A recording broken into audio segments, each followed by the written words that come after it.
Okay, all you S-Car fanatics, we're going to take a look at something. That 1997 Audi S6. This is the Cashmere on cloth car.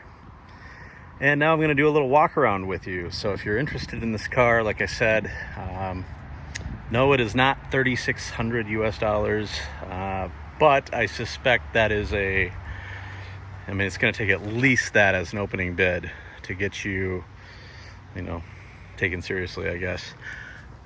But what I'm going to do, so I'm going to post this video. I'm also going to post some photos, and I'm going to take pictures of as many of these service records as I can, and I'm going to post them in a Google photo gallery for everybody, or on my S-CARS website, one of the two. And then I will actually, you know what? I'll put them on S-CARS. So I will publish this car on there, and then I'll actually have a feedback form on there as well that will allow you to submit an offer, and it'll kind of walk you through the process here. So that will eventually get posted, and we'll have all the details for you at that point.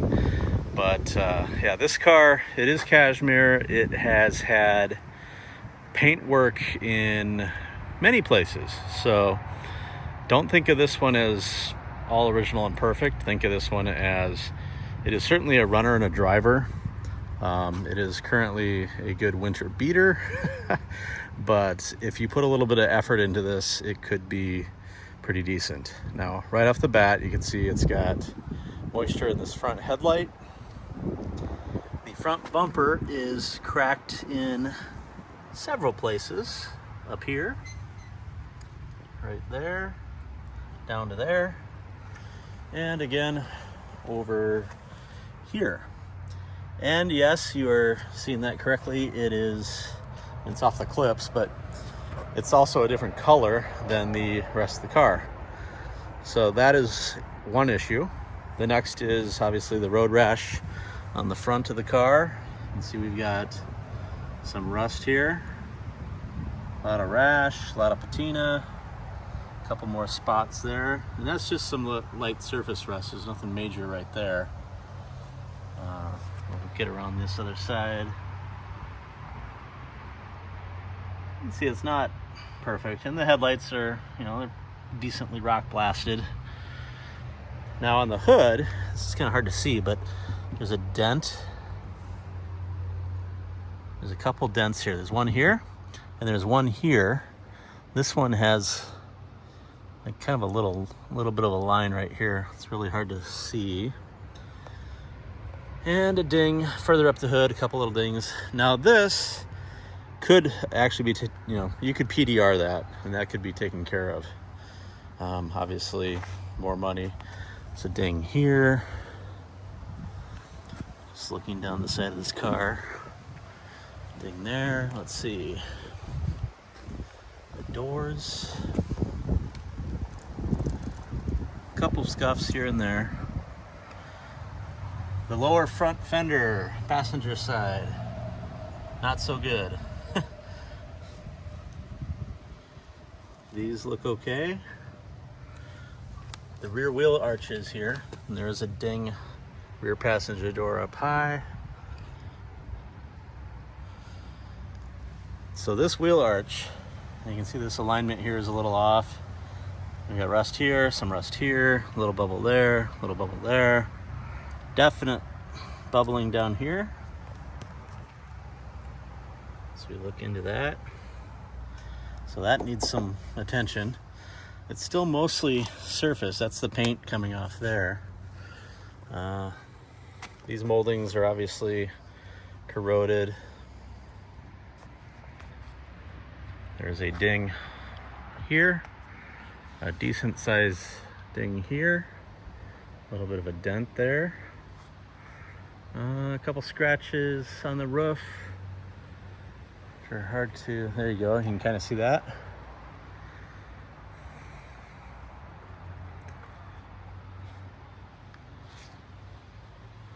The glass actually doesn't look bad. Let me go around to the other side here.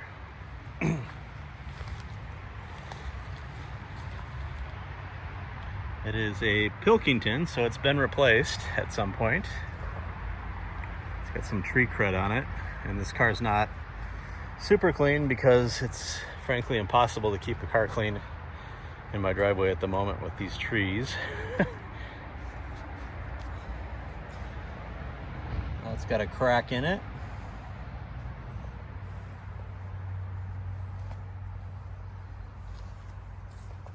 Now on this side, so I suspect this car was perhaps hit in this corner or something at some point, because if we look at the rear trunk gaps, this gap here is a little bigger than this gap.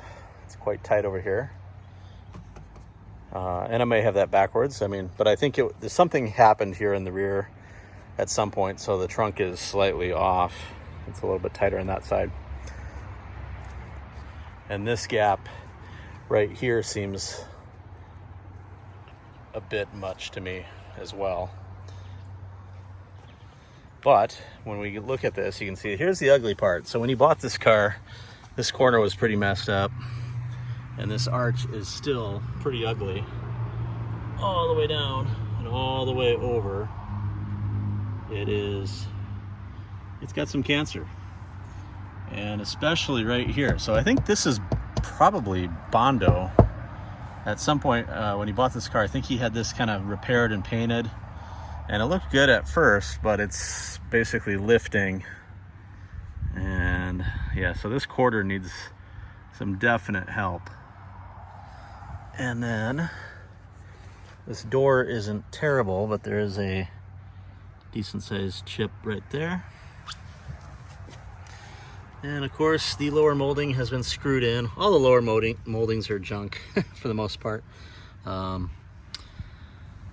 We got some chips there. That's kind of normal.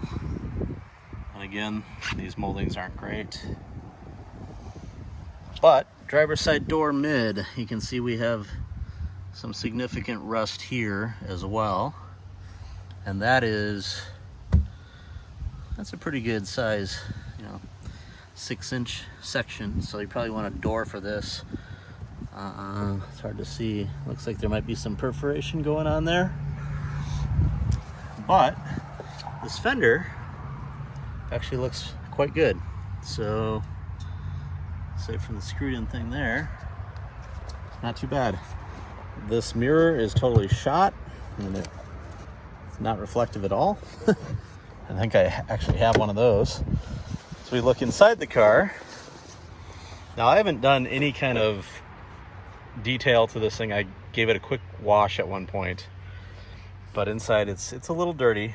But I suspect, I have a Bissell extractor, and I suspect that if done carefully, I could make this look like $1 million compared to what it is now. It's pretty dirty. It was just a daily driver for him. And that's not a cut, that's just a little crease in the seat. There don't appear to be any cuts in the seat. That's a little mark or scratch or something.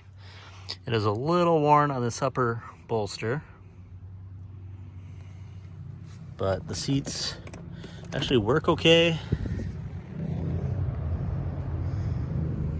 Car has like 209,000. Door cards on that side are getting kind of saggy, as you can see here.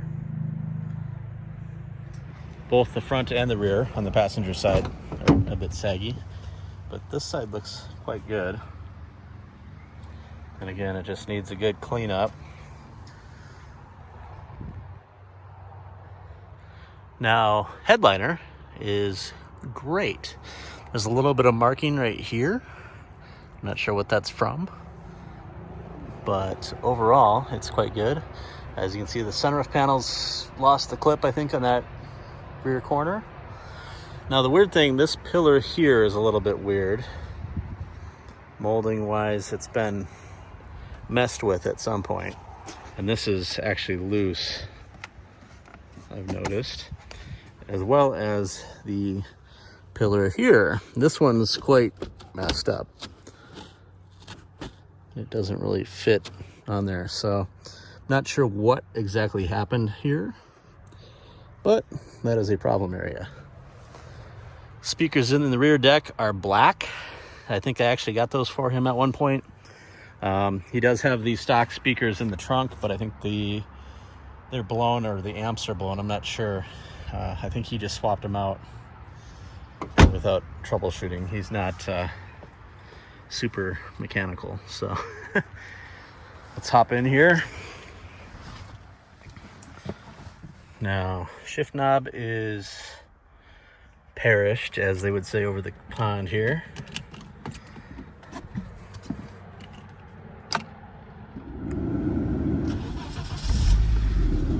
Car starts right up, actually runs fine, drives fine, MTM stage 2, so it actually pulls really well. No complaints there.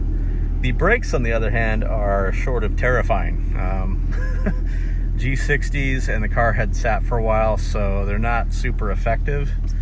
And yeah, it's a little scary. So I'm not actually taking this out for a drive on public roads right now.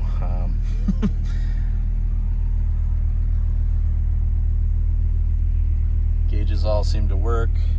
As you can see, it has 208,936 miles. This cluster is in miles per hour, so it was converted when it was imported. It does have the later radio, which is safe. One problem area for sure, this climate control head is not functional. Sometimes it lights up. It is not terribly responsive or responsive at all to touch. The fan speed works, the temperature side doesn't. It'll kick the compressor on and off sometimes. It's just it's very random. So basically that needs to get replaced, which is not too big of an issue. Other than that, it's not too bad. Oh, and here's a cool 97 feature. So we have obviously you have the cigarette lighter here because of the wide radio, which we also had in the US cars. But if you flip that up, you have a diagnostic port right there, which is kind of cool. Let's see. And this car does have a phone in the armrest and the cup holders. And the phone is not obviously hooked up, so. But yeah, it's yeah.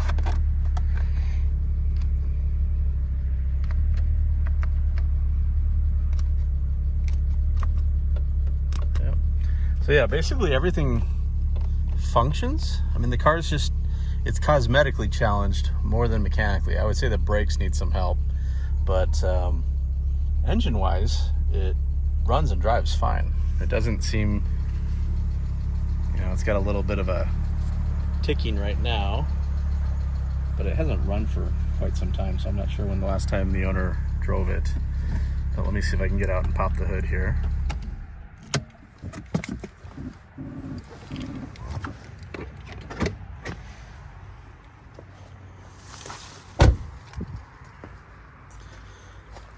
And it is on the, oh shoot, there.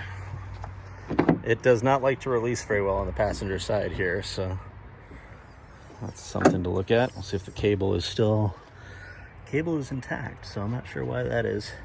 Cable stretch probably. So yeah, this is not exactly pretty. As you can see, it does have the RS2 manifold, as you can see right there. But it is pretty crunchy. I would soak this in rust eliminator or something. Dirty. Again, I haven't done anything. I mean, you could do a little detailing in here, but in the rusty bits, you'd have to replace a lot of that.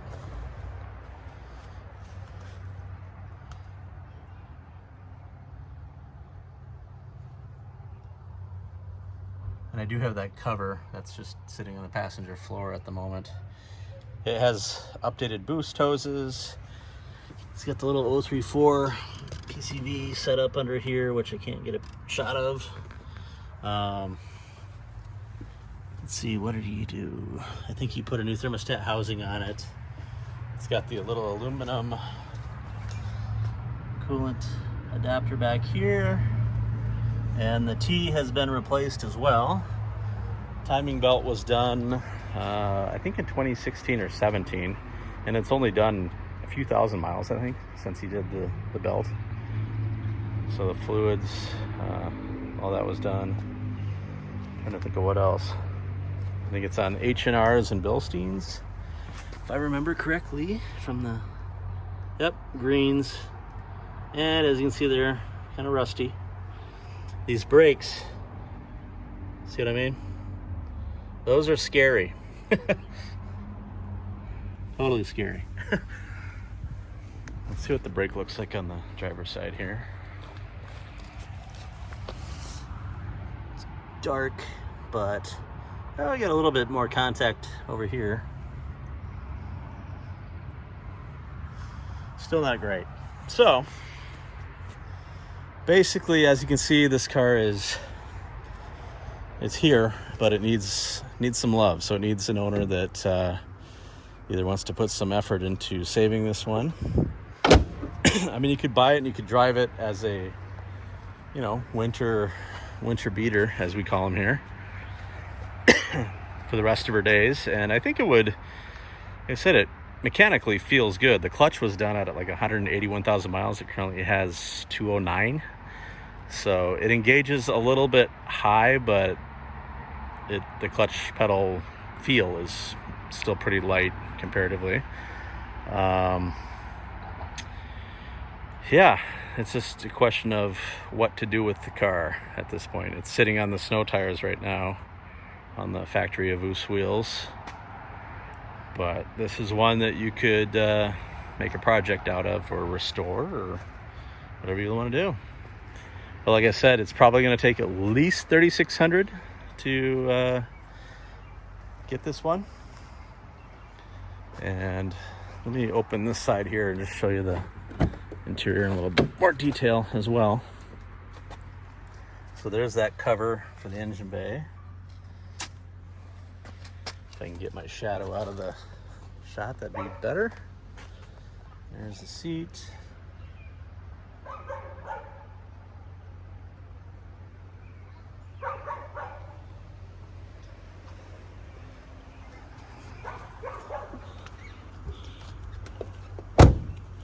Rear door, this definitely looks like it's been painted to me.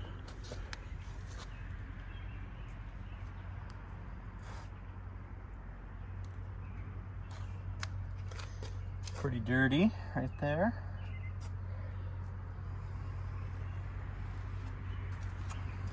And let's see, not too rusty down there. Sometimes at the base of the B pillar I see rust on these. This actually looks pretty good there. I'm gonna go check the driver's side.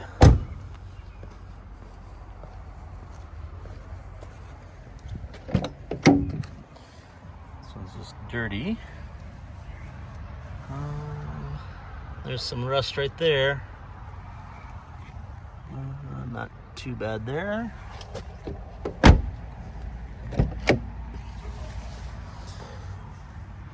Here we have the Canadian tag, and that looks decent. It's got a little bit of wear, but not bad.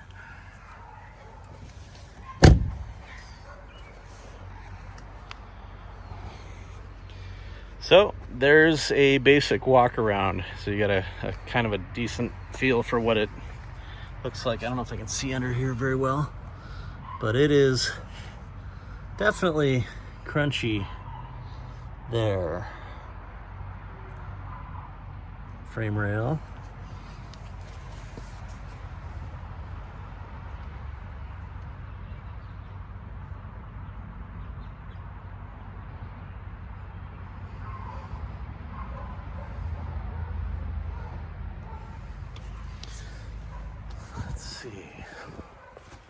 Thought it looked like he had fuel lines done or something at one point.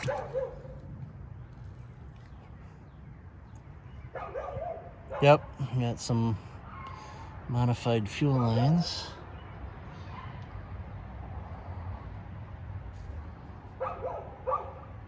Okay, so it's got some rust, needs some love. and I'll post the records and some additional photos and things, but that should give you a basic overview of what this one is. But yeah, if you have any other questions, you can obviously drop me a line on Facebook or through editor at S-CARS.ORG. Okay, so I can't hold this while driving, at least not legally here in the state of Minnesota, but I'm going to do just kind of a cold start on this thing and just show you a little bit inside the car. It does fire right up. I'm pretty sure the e-brake would not work, so I'm not going to touch that. 208,935 is the current miles here. And you can see the speedo is in miles per hour. You know, that makes me wonder. I have to look and see if this has been replaced and calibrated, or if this is, I can't imagine that'd be in addition to, so it must be a calibrated one. In which case, I'm guessing this car may have come in through Car of Minnesota back in the day, because we used to change all of the clusters in these and have the dealer basically do it legitimately and document it and everything. So it actually, inside is pretty nice. These seats are really quite nice. They're comfortable. The car doesn't smell funky. It smells like a 90s Audi. Actually smells kind of decent in here, to be honest. It's a different smell than the leather that you're used to in these cars. So, you know, that a lot of people, my wife included, say that my 93 smells like crayons. And this is, I don't know. This is definitely a period Audi smell, but it's not crayons. So you'll see the climate control is not doing anything. Let's see. It feels like the compressor is running. Radio isn't safe. Display looks to be good though. So that's just a matter of fishing the code out. He's probably got that in records somewhere. Yeah. Honestly, like, the interior of this would clean up really well, I think. As long as you leave those door cards alone over there. And then, I don't know, we'd have to figure out that pillar back there. But let's see. I'll put it in gear. And the clutch engagement, it's reasonable. It's a little bit higher. I can tell this car has not been driven in a week, and as a result, it is basically the brakes are kind of seized. So I'm going to drive it around my neighborhood a little bit and see if they loosen up, and I'll come back to the next video.